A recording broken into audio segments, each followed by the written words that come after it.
November महिन्यात देशाच्या बहुतांश भागात सरासरी ते सरासरीपेक्षा अधिक पावसाची शक्यता आहे। या काळात प्रामुख्याने दक्षिण भारतातील राज्यात सर्वाधिक पाऊस पडतो, तेथे सरासरी पावसाचा अंदाज असून या कालावधीत 77 ते 123% पाऊस सरासरी इतका मानला जातो।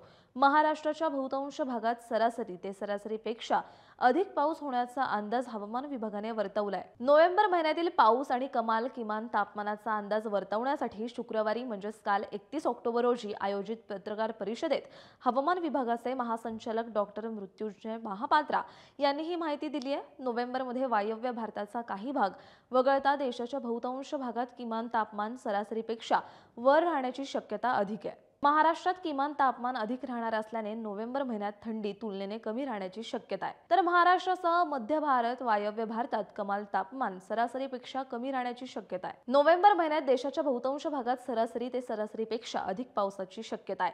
1971 ते 2020 या काळातील दीर्घकालीन सरासरीनुसार दक्षिण भारतात नोव्हेंबर महिन्यात 118.7 मिलीमीटर तर संपूर्ण देशात सरासरी 29.7 मिलीमीटर पाऊस पडतो। यंदा तमिळनाडू, जम्मू काश्मीर आणि लगतच्या राज्यात सरासरीपेक्षा कमी पावसाची शक्यता आहे।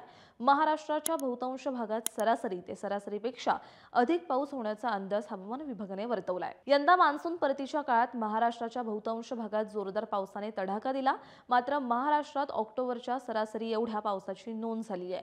1 ते 31 ऑक्टोबर पर्यंतच्या कालावधीत महाराष्ट्रात तब्बल 77.7 मिलीमीटर म्हणजेच सरासरीपेक्षा तुलनेने 5% अधिक पाऊस पडला। कोकणात सरासरीपेक्षा अधिक तर उर्वरित राज्यात सरासरी पावसाची नोंद झाली। यंदा ऑक्टोबर हीटचा चटकाही तापदायक ठरला। अशाच हवामान अपडेटसाठी ॲग्रोनला सबस्क्राइब करायला विसरू नका।